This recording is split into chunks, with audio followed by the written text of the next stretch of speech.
A very good evening. You're watching Primetime News on TV1, coming to you live and direct from our brand new studio hour from here in Colombo. For the Newsfirst team, I'm Yuki Portia. A very good evening. I'm Joel Outsgood. We start off today with a look at our headlines. The time frame to cast the vote at the upcoming presidential election extended by an hour. Small cars exempted from tax. Cabinet approves the $480 million Millennium Challenge Corporation Compact.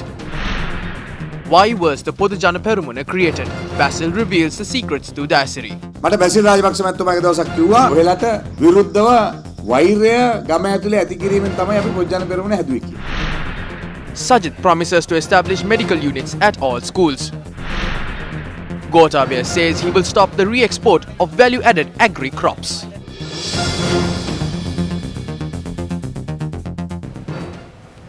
Well, starting off with our top story this evening. Now, the Finance Ministry announced it will revise the scheme of importing luxury tax on vehicles with effect from the 1st of November. The proposal to amend the luxury tax imposed on vehicles submitted by Finance Minister Mangala Samaraweera through the vote on account was approved in Parliament today. The Finance Ministry said Toyota Vitz, Suzuki Every, Toyota Rumi, Suzuki Alto, Suzuki Baleno, Daihatsu Petrol, Honda Grace, Suzuki Wagon R, Toyota Aqua, Axio Premio and Allion will be exempt from the luxury tax. The ministry said vans, cabs, double cabs, motorcycles and three-wheelers will also not be subject to luxury tax. The tax imposed on double cabs will also be removed with effect from next month. The luxury tax will be applicable to petrol and diesel cars and jeeps valued over 3.5 million rupees, hybrids over 4 million rupees and electric vehicles over 6 million rupees. The luxury tax will only be charged on the excess of the prescribed cost limits incurred when importing these vehicles. Meanwhile, the tax charged on the cylinder capacity of vehicles will commence from the 1st of November this year.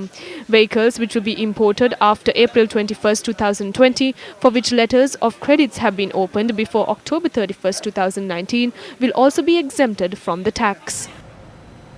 The Cabinet of Ministers today approved the implementation of $480 million MCC grant. The proposal in this regard has been made by the Minister of Finance, Honorable Mangala Samaraweera.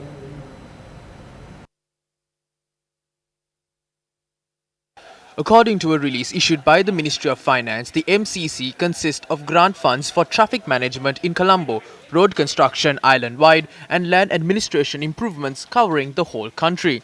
The release further says the Sri Lankan government has the option of amending the identified projects even after the signing of the agreement. Sri Lanka is the 37th recipient of such grant funds from the people of the United States of America.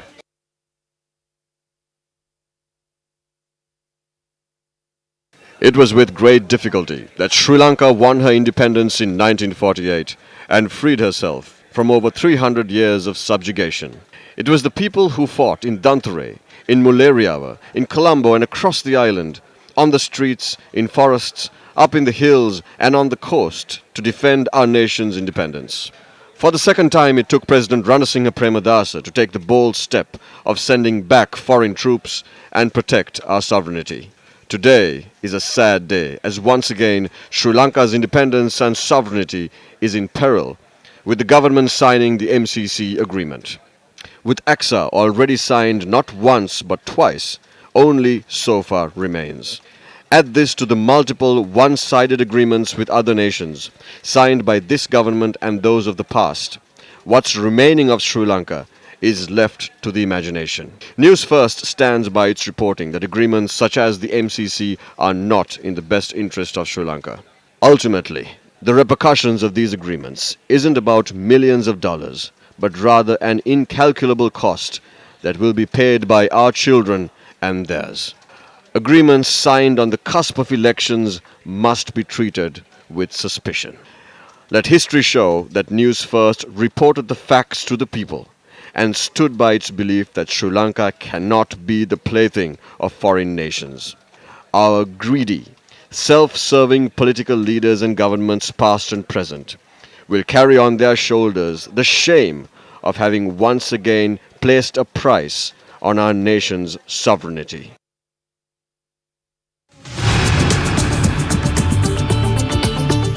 Response to hooting.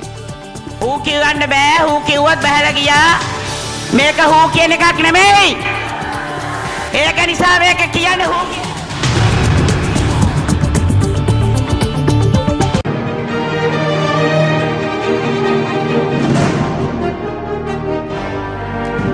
Well, with just days getting nearer and nearer for the upcoming presidential election, the political field seems to be heating up. Well, let's cross over to Azra Hassan as she brings us the latest from the upcoming presidential election. Azra, over to you. Thank you, Joel, and a very good evening to all our viewers. Welcome to the newsroom here at Breakthrough Place in Colombo. Now, only around 18 days are left for the presidential election. The National Election Commission decided to extend the time period given to cast a vote at the presidential election on the 16th of November 2019. Now, this announcement was made by Chairman of the National Election Commission, Mahinda Deshapriya, today. The National Elections Commission convened a meeting with all political parties today. Representatives of parties including Sri Lanka Podujana Perumuna, New Democratic Front and Janata Vimukti Perumuna attended the meeting. The Commission had decided to extend the voting time period from 7 am to 5 pm due to the length of the election paper. The Commission also agreed to summon media organizations that act in a biased manner towards presidential candidates, but they have not done that yet. We questioned about it today. අපි ඒ පිළිබඳව ප්‍රශ්න කරා. ඔබතුමාලගේ පැරණන් කීප දෙනෙක් ඔබතුමාලා විවේචනය කරා. ඔබතුමාලාගේ දේශපාලන ජීවිතය ගැන කලකිරීමෙන් කතා කරා. මොකද කියන්න තියෙන්නේ? මොනවද කියන්නේ නැහැ. ඇයි මොනවද කියන්නේ? මිනිසුන්ට අයිතියක් තියෙන ඕන දෙයක් කතා කරන්න නේද? මම දන්නේ නැහැ. මම බැලුවේ නැහැ. මිනිස්සු විවිධ අදහස් කියනවා. ඒක ප්‍රශ්නයක් නැහැ. The Commission had decided to extend the voting time from 7 am to 7 pm. All political party representatives and candidates agreed to gazette it. තරඟවදින අය එකඟ වුණා. අපේක්ෂකතුමා ගැන කොහොමද ඔබතුමාලගේ දැන් අලුත්ම තත්ත්වය? එතුමා අපේක්ෂකයා නෙවෙයි ජනාධිපතිවරයා 17 වෙනිදා ඉඳලා. කොහොමද එහෙම කියන්නේ ඔබතුමා? එහෙම තමයි ඉතින් ජනතාව තීන්දුව ඒ විදිහේ කියලා අපි හිතනවා. දැන් අගමැතිවරයා කියනවා යලිත් විවස්ථාවක් ගේනවා කියලා. He had enough and more time to do all of that. He is now starting to do all of this in the last minute. He had the power for nearly 5.5 years to do what he wanted. Seven Supreme Court judges gave a verdict following the coup on the 26th of October. They gave a verdict on when to dissolve the parliament. But disregarding the verdict given by the court, a certain political party has mentioned facts about this in their manifesto. ඔබතුමාලගේ දැන් කොහොමද ජනාධිපති අපේක්ෂක? අපි හොඳයි අපි අනිවාර්යෙන් දිනනවා. අලුත් සමීක්ෂණ වාර්තා හැම එකක්ම කියන්නේ අපි ඉස්සරහින් ඉන්නවා කියලා. අගමැතිතුමා කරන ප්‍රකාශ ඔබතුමාලට බලපෑමක් වෙයිද? නෑ ඒක කිසිම No, we will anyway draft a constitution.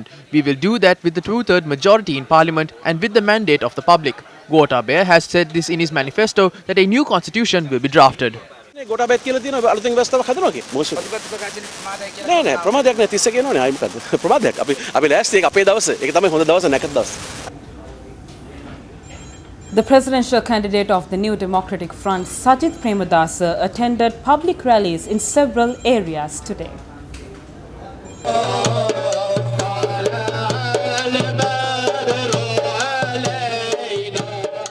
Presidential candidate Sajith Premadasa attended an event organized by the Malay and Islamic World Organization. I would like to know what type of securities do you think that you will be able to provide, especially for the Malays as well as the Sri Lankan Muslims, in relation to the incidents that we had, especially during the last 5 years, during the Rajapaksa regime and the Yahapadania. If I have to rephrase the question, how do you think that you will be able to avoid such racial disharmony happening again? Well, as the President of the country, it is my duty to ensure that people of all ethnic and religious grounds are protected. They are protected equally. So there is not going to be any discrimination in favor or against any community or any religion. However, the best way to end hatred and extremism in society as a whole is to have very proactive program led by the President of the country to ensure that there is a bringing togetherness of all within society. Because of various incidents and events and the cumulative impact that it has had,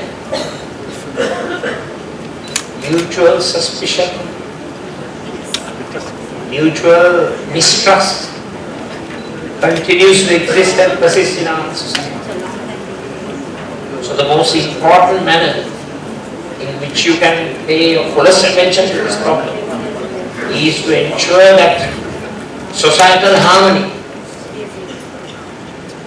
and camaraderie among all ethnicities and all religious people of all religious persuasions are established.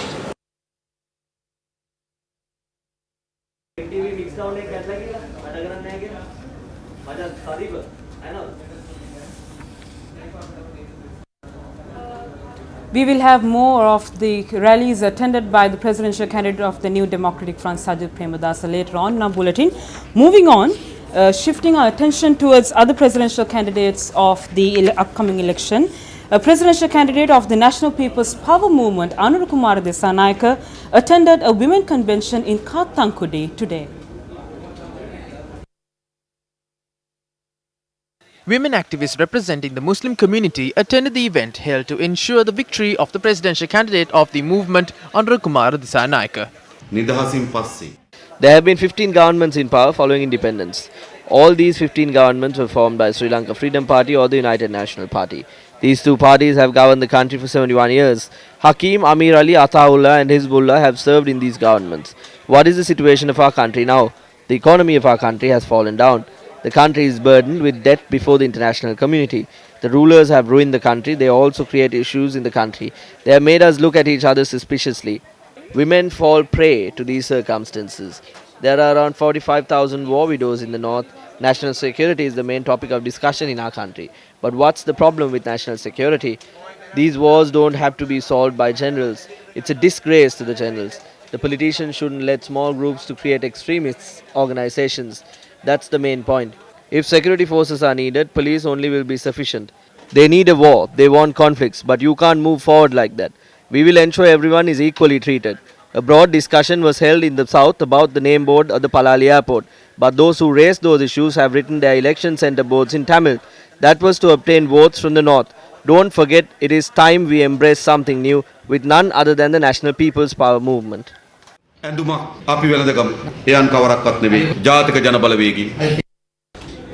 Sri Lanka Podujana Peramuna said today that several major UN peers are to extend their support to the presidential candidate of the SLPP, Gotabaya Rajapaksa. In support of Gotabaya Rajapaksa, major powers of United National Party who are parliamentarians will get on stage at the rural level, local government level and national level. You will see that in several days, major powers of the United National Party will stand on Gotabaya Rajapaksa's political platforms.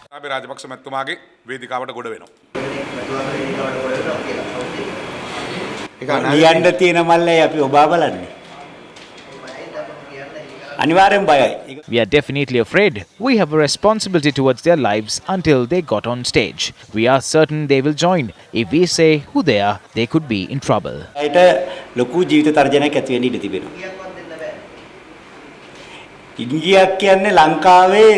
are 3 people from 3 provinces.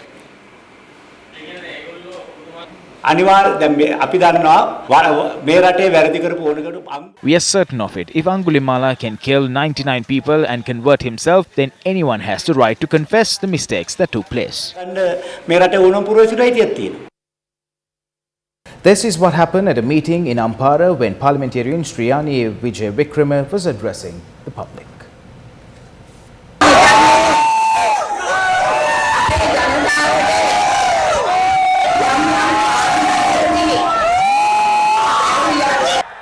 අද ශ්‍රී ලංකා නිදහස් පක්ෂයේ ආශිර්වාදයත් එක්ක තමයි ගෝඨාභය රාජපක්ෂ මැතිතුමන්ගේ ජයග්‍රහණයේ නියත ජයග්‍රහණයක් බවට පත් වූයේ මම හිතන්නේ මේ කාරණය විශේෂයෙන් ශ්‍රී ලංකා පොදු ජන පෙරමුණත්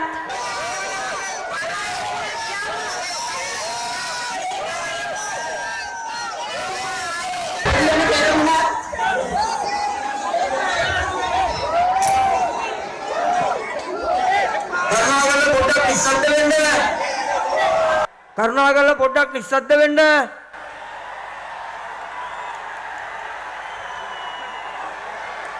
හලෝ කරුණාකරලා පොඩ්ඩක් නිස්සද්ද වෙන්න. මේ රැස්වීම ගෙනියන්න ඕන.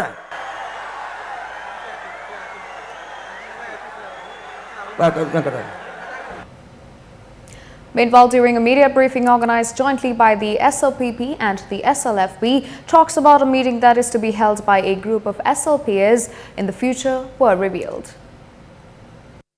චන්ද්‍රිකා කුමාරතුංග මැතිණිය සම්බන්ධ කරගෙන A group of SLFPers together with Chandrika Kumaratunga is planning to hold a convention on the 5th. They are trying to hold a convention with a few weak and old SLFPers who are unable to obtain no more than 10 votes. ඒකට දැනටමත් එක්සත් ජාතික පක්ෂයේ The UMP has already set up plans to bring in 2 buses from every electorate. None of them are SLFPers.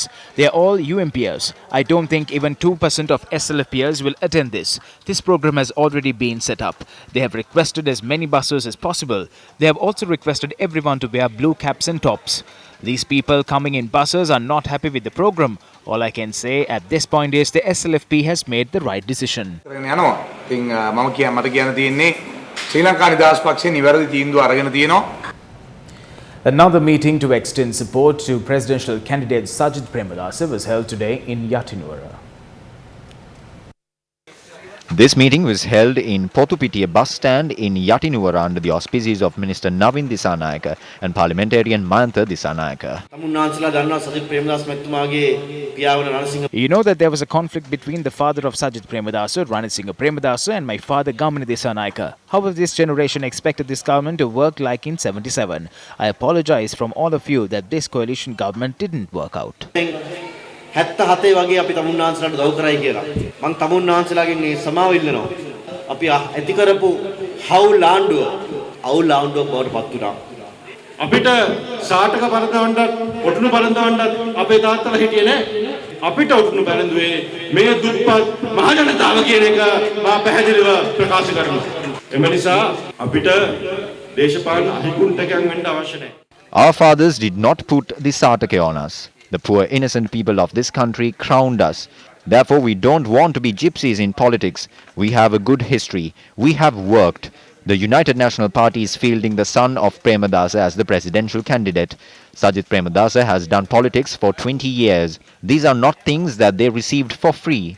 They had to fight for these. My father told me that you do not receive anything for free. You must fight for everything. Mayantha Disanayaka and Navin Disanayaka will fight for the positions. We have a request. When Sajid Premadasa becomes the president, we want the Prime Minister to be from the hill country. We don't mind as to who it is. The Prime Minister has to be from the hill country because it will be through the 200 to 300,000 votes that will make him the president. අපේ ඡන්ද වලින් තමයි ලක්ෂ 2-3කින් ඒ ජනාධිපති බවට උ පරිවර්තනය වෙන්නේ. More views were expressed about the cabinet of ministers under a government of Sajid Premadasa.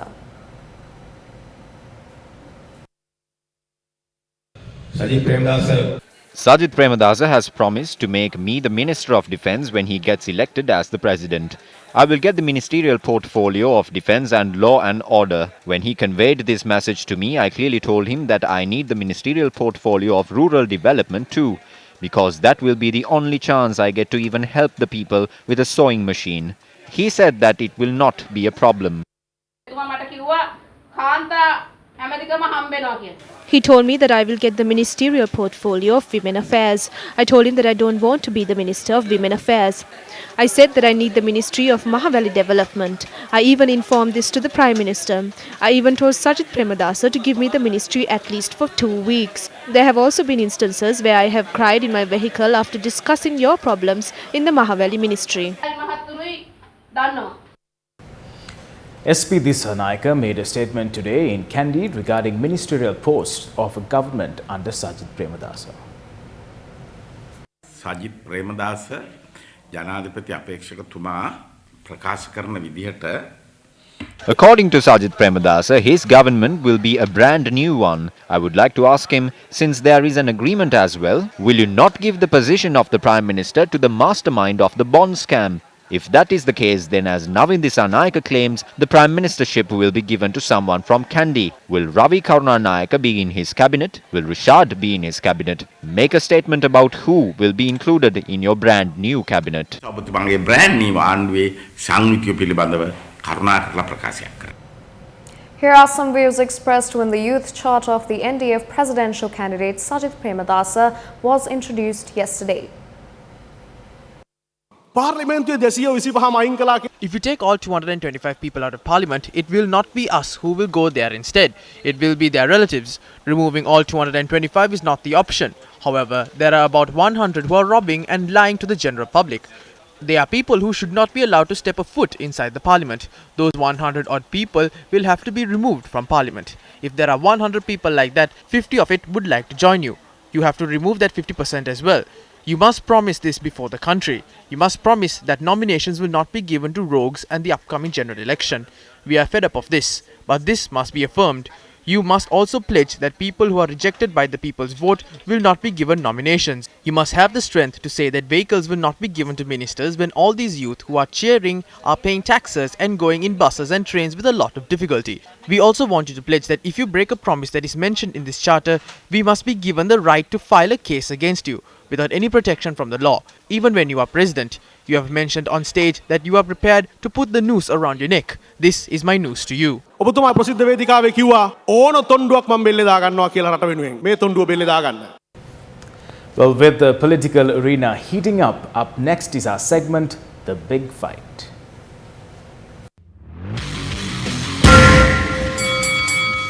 Major General Kamal Gunaratne. FCID ලොක්කා ඊයේ පෙරේදා ඇවිල්ලා පාපොච්චාරණයක් කරනවා. The boss of the FCID came and confessed recently that he was told to put each Rajapaksa inside once a week. He only tell now when everything turns upside down. Now that Shani Abesurya has packed her bags and ready to leave this country and migrate. Field Marshal Sarath Fonseca. අධිකරණයට විශාල නිදහසක් තියෙනවා.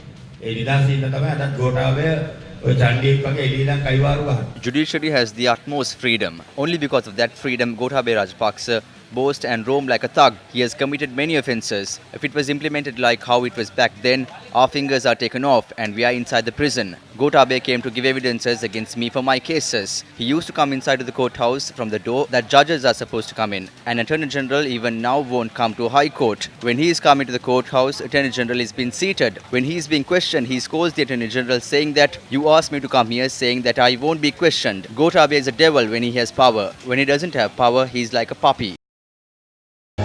විශ්වය පුරා විහිදී ගියා බුදු ජන ජයරාවේ අපි වෙනුවෙන් අපි අතරම නැගෙන බලාපොරොත්තුව මේ ජනහද දිනු. This is how Gotabaya Rajapaksa was welcomed in Bibile. ගුණදම් පිරු අභිමන්දරු Gotabaya නාමේ වැඩ කරන අපේ විරුවා බෞද්ධිමට පෙමින් සවදා රට රකින්න කෙනෙක් බේරම් ඒ ඔබයි උතුම් මිනිසා වැඩ කරන අපේ විරුවා බෞද්ධිමට පෙමින් සවදා රට රකින්න කෙනෙක් බේරම් ඒ ඔබයි උතුම් මිනිසා.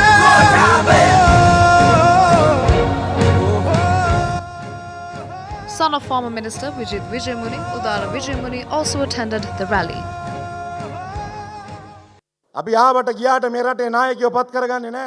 We don't appoint leaders for this country according to our own whims and fancies. But there was a time where that happened. But now we are not ready to be deceived like that. All of us are waiting for a leader who can retrieve this nation and this country and who can carry out the responsibility. Mahinda Rajapaksa is the president of our hearts. We were given a leader on par with him who can build this country with a good election policy. All of us know that this is none other than our beloved Gotabaya Rajapaksa. Gotabaya Rajapaksa මැතිතුමා විතරයි කියන එක අපි තමුන්නාන්සලා දන්නවා. වැඩි දෙනෙක් මෙතන ඉන්නේ කෘෂිකර්මා. Most of these people are involved in the agriculture sector. Still, about 33% of the people are depending on agriculture. Farmers can earn a large amount of money while spending only a little, especially through water management, good fertilizer management, and selection of seeds. For this, we will make a big investment and work towards bringing the technology to the farmer. Also, we are hoping to provide insurance and a pension payment for the farmers when we come into power. We know that a large number of people in this area grow pepper. But the market for pepper has gone down because we export pepper with bad quality and re-export it across the country. We will put a permanent stop to the exportation of plants with low quality. Also, we know the fate that has befallen on the rubber industry. Because we export rubber, most people don't cut the rubber tree, but we can get good value for our rubber. All of this has happened because we do not focus on the agriculture sector and listen to foreign consultants. They say that we can export goods for a cheaper price. The only way we can direct the youth to the agriculture sector is through implementing a mechanism to give a better income to the farmers using technology. ගොවි ජනතාවට වැඩි ආදායමක් ලැබෙන ක්‍රමවේදයක් සැලසුවොත් පමණයි. විස්මිත ලෙසින් විස්දම්මව එළයේ අභිමානේ පෙන්වා දෙමින් මුළු ලොව දින අපහා යන ගමනේ නොවනම් දෙසින්. Thereafter, Gotabaya Rajapaksa attended the rally held in Munaragala.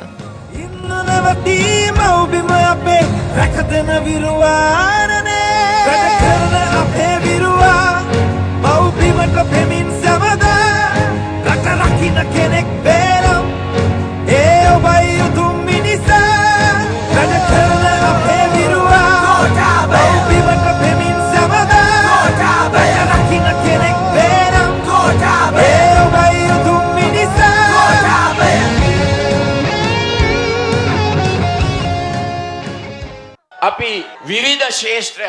A plan is in place to develop this country through various fields like the agriculture sector, the tourism industry, and through technology. All the projects we have presented and all the solutions we have presented are logical. These we have not received from foreign consultants. We presented these solutions after thoroughly holding discussions with professionals, intellectuals, entrepreneurs, and businessmen of this country for 4 years. Also, our government will invest a lot in the education of the youth that will play a key factor in grooming this economy and earn a good living after studying ICT. Also, you can be self-employed. It is happening in India. We have to learn from those examples. There is a newly established university called Soho University in India. They recruit the youth especially from the rural areas and train them to earn a large sum of money in a short period of time. I visited Jaffna yesterday. Then I got to know that the same university is training youth from Kilinochchi. We can train these youth coming from rural areas. These are the things that should be done as a government. අපිට පුළුවන් මේ ග්‍රාමීය තරුණයන්ව පුහුණු කරන්න. මේවා තමයි රජයක් විසින් කරන්නට ඕන. Well, thank you very much, Azra, for bringing us all those reports from the political arena. With that, we'll also be joining you once again for the latest weather report. Well, moving on with more news. Now, leader of the National Unity Front, Asad Salih, has pledged his support to presidential candidate of the New Democratic Front, Sajid Premadasa. Azad Salih met with Prime Minister Ranil Wickremesinghe at the Temple Trees this morning and pledged his support. The National Unity Front extensively discussed about who we should support. We unanimously agreed that we can't support murderers and those who initiated the white van culture. We can't support Mahinda Rajapaksa, who constantly says that the minority communities should be destroyed. We can't support Mahinda Rajapaksa, who says there are swords in mosques and who says madrasas will be raided. So as a party, we decided to support the presidential candidate of the New Democratic Front, Sajid Premadasa. We met with the leader of the party and conveyed our message. All our supporters will work towards the victory of the deputy leader of the United National Party, Sajid Premadasa.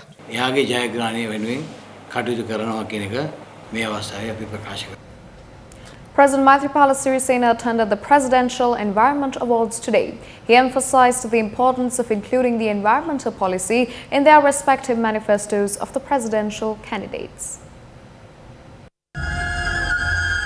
The award ceremony was organized by the Central Environmental Authority under the theme Building a Blue-Green Era. schools, solid waste management projects for local government bodies, environment-friendly institutions, industries, individuals who supported the field of environment, and 9 other groups were awarded at this ceremony. There is a scientist who was the past president of India. He is Abdul Kalam. Abdul Kalam asked all candidates who entered into elections to sign an agreement with their voters to plant at least 100,000 plants a year.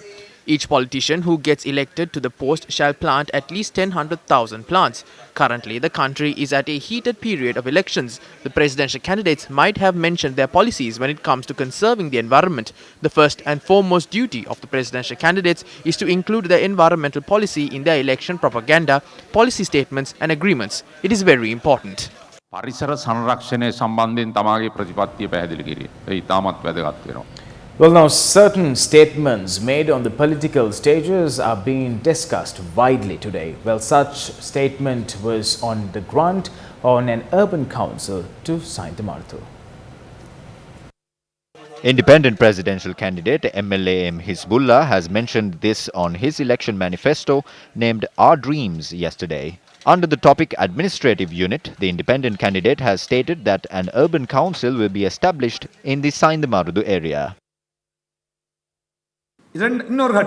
If we obtain 250,000 votes, the candidate that we support will be the president of this country. Let's call the two main candidates of the presidential election as A and B. Let's assume candidate A obtains 6 million votes in the first stage, while candidate B obtains 6.2 million votes.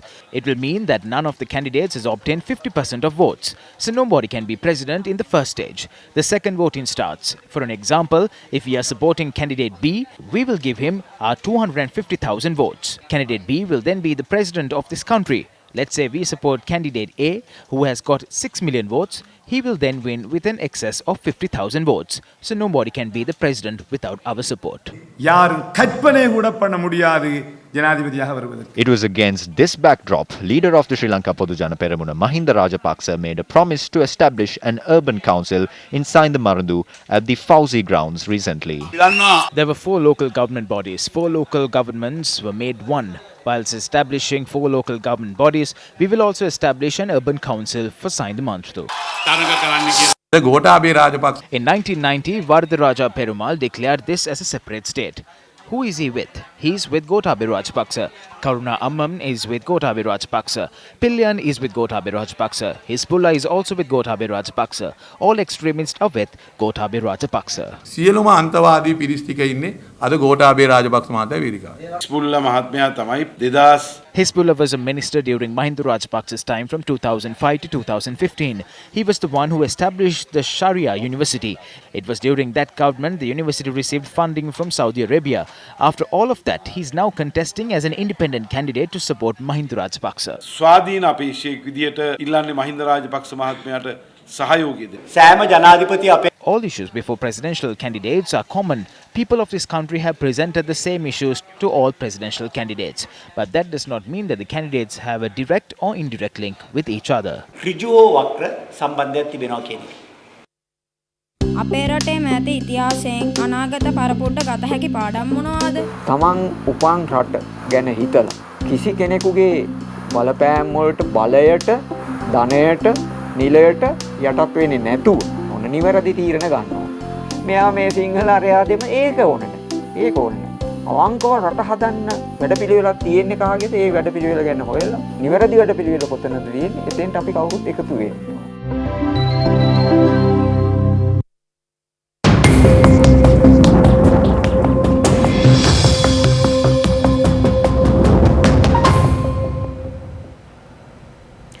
We will now cross over to Azra Amani Hassan for your weather forecast. Welcome back. You're joining me once again from the Newsfirst Weather Center. Now, the atmospheric disturbance experienced in the southwestern part of the country is now slowly shifting towards a low pressure system. Hence, the effect it has on Sri Lanka will further reduce and low showers will be experienced starting from tomorrow. But strong winds and heavy showers can be expected from tonight, and especially in the areas of north, north central, central and Sabaragamu province of the country. Showers exceeding 100 millimeters can be expected. Strong winds about 50 kilometers per hour can be expected from the western and southern parts of the country. If you take a look at the sea area, strong winds about 70 to 80 kilometers can be expected from the sea areas, and rough seas can also be expected. The Met Department requests the fishing and naval communities in particular to be vigilant in this regard. Now, during the past 24 hours, highest rainfall was recorded from the Veheragala area with 220 millimeters, and the second highest was recorded from Veerakati irrigation, that is 137.5 millimeters. That's it, your weather forecast for tomorrow. It's back to studio. Well, thank you very much, Asra, for bringing us a comprehensive report on the weather forecast for tonight. Well, with that, it's time for us to move on to a commercial break. Stay tuned because we'll be bringing you the very latest from the international arena when we're back.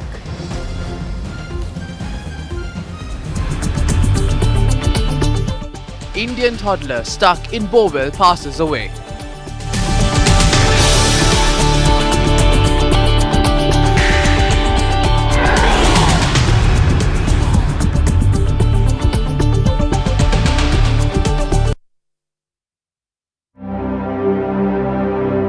ආගමකින් පුජ්‍යලයක් හොඳම සත්‍යයට පත් කරන නිසා කවදාත් වැරදි විතරට මොන ආගමෙන් වුණත් හැම ආගමක පුජ්‍යලයක් හොඳ සත්‍යය ආරක්ෂා කරනවා. ඒ වගේ ඒ ආගමේ සහජීවනතාවතු සමානාත්මතාවතු කරුණාවෙන් මෛත්‍රියෙන් මුදිතා උපේක්ෂා.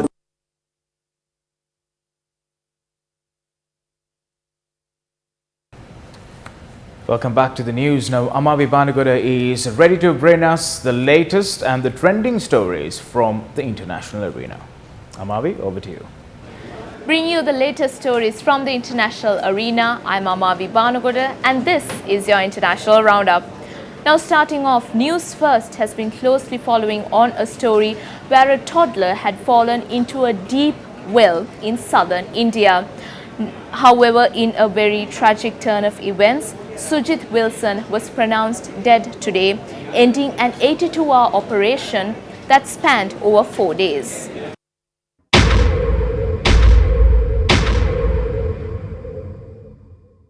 Officials in Tamil Nadu said Sujit Wilson's body had been retrieved in a decomposed state following the 4-day rescue operation. Sujit had fallen into the abandoned bowel while playing with friends. He had initially been stuck at about 10 meters but then fell further into the 180-meter deep abandoned well. A bowel is a narrow shaft drilled into the ground to extract water. Heavy machinery had been used to try to dig a second hole parallel to the one the child fell into. The long weekend and the rescue operation gathered widespread social media attention. Prayers were held in temples, mosques and churches across Tamil Nadu for his safe return, and Indian Prime Minister Narendra Modi also tweeted his concern for the toddler. Attention also focused on official policy, with many saying authorities should ensure that bowels are not left open and the government should have more effective protocols for such rescue operations. Now, an estimated 1.5 more million people in California are set to lose power today as a utility firm tries to stop the damaged cable wires, further contributing to the spread of the wildfire. Now, thousands of residents near the wealthy Brentwood neighborhood of Los Angeles have been told to evacuate as the wildfire spreads.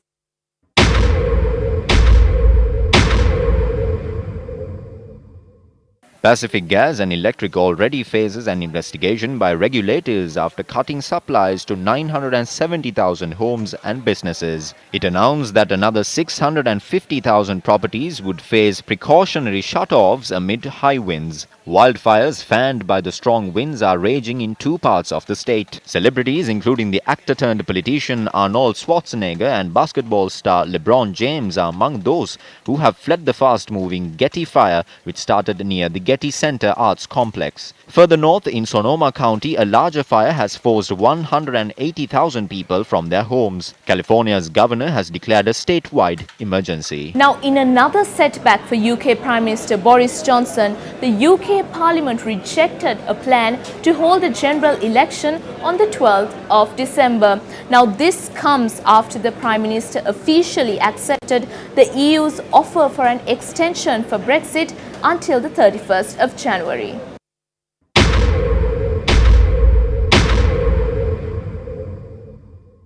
Boris Johnson will try for a fourth time to secure an early general election. The Premier will publish a bill that would only need a simple majority to succeed, not two-thirds as required in previous attempts. But he would still need support from Lib Dems and the SNP for it to pass. Johnson told MPs that the parliament was dysfunctional and could no longer keep this country hostage. But Labour said the PM could not be trusted. The Commons backed the government's election motion by 299 to 70, well short of the two-thirds majority needed under the Fixed-Term Parliaments Act. All Conservative MPs backed the motion, but the vast majority of Labour MPs abstained, along with SNP and DUP. All but one Lib Dem MPs voted against it.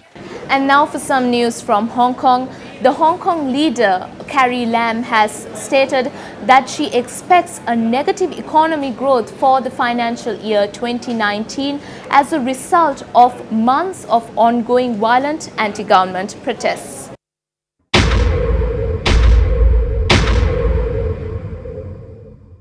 Carrie Lam was speaking 2 days after Financial Secretary Paul Chan said Hong Kong has fallen into recession and was unlikely to achieve any growth this year. The Hong Kong chief executive also stressed her support for the city's police force and said that political reforms and other measures to tackle the city's political crisis were hindered by the actions of violent protesters. Lam said, quote unquote, if there are large numbers of people legitimizing the violence or even glorifying the violence, I'm afraid it will make it even more difficult for us to tackle this situation. Unrest in the Asian financial hub poses the biggest popular challenge to the Chinese President Xi Jinping since he came into power in 2012 and has pushed Hong Kong into its thorniest political crisis since Britain returned it to China in 1997. And finally, for some news from Australia, emergency officials in Queensland said that a British man had his foot bitten off and another man was injured as a result of a shark attack that happened on the northeast coast of Australia.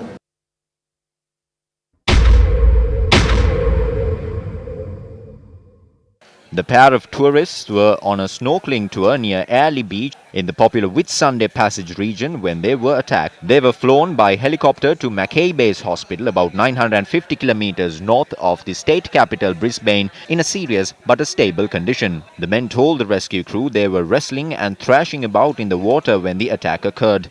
The Queensland Ambulance Service said a 28-year-old man has his right foot bitten off in the attack and that the second man, aged 22, suffered serious calf lacerations.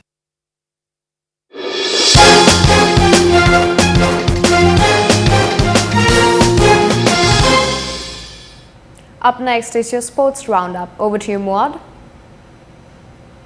First up in today's sports roundup, starting off with a rising Sri Lankan female boxer who won a silver medal in a top boxing championship in the Netherlands. Sri Lanka's Purnima Jayasuriya won the silver medal in the 75 kg category at the recently concluded Eindhoven International Boxing Tournament in the Netherlands. This tournament is the premier boxing event in the Netherlands. Purnima defeated top-notch contenders from Russia, Kazakhstan, France, England and Germany on her journey towards the silver medal. Shakib Al Hasan has been kept away from practice on the insistence of ICC for not reporting on corrupt approach and may face an 18th-man ban from cricket. Foreign media reported Bangladesh's top all-rounder Shakib Al Hasan is being kept away from practice ahead of the team's high-profile India tour on ICC's instructions, while claiming that the all-rounder is said to be banned for not reporting a corrupt approach. Shakib, who is already the country's Test and T20 skipper, reportedly could be banned for 18 months by the ICC, compounding the Bangladesh Cricket Board's problems ahead of the tour of India. Bangladesh begin their India tour with 3 T20s starting on the 3rd of November, before heading in to kick off their World Test Championship campaign on the 14th of November. Shakib recently spearheaded a players' strike before calling it off after the BCB assured that their demands, including a pay hike, will be fulfilled. BCB recently confirmed that BCCI has requested them to play a day-night test during the tour and they will respond after consulting their players and team management. If both Bangladesh and India agree, it will be the first time both nations lock horns at a day-night test.